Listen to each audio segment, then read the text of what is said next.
Hello, good morning mga kalapatids. Ngayong umaga pala i-check natin yung ating mga ibon. As usual natin na ginagawa hinawakan natin sila, tinitignan natin yung mga kalagayan nila. Ito. Isa-isayin natin. Ito napaka-importante nito mga kalapatids, so, para makita natin yung kondisyon ng ating mga ibon.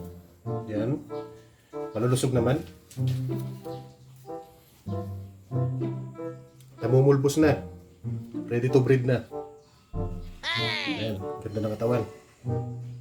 Buong buo. Tapos, napaka-clear ng mata. Isang senyalis na healthy yung ibon natin.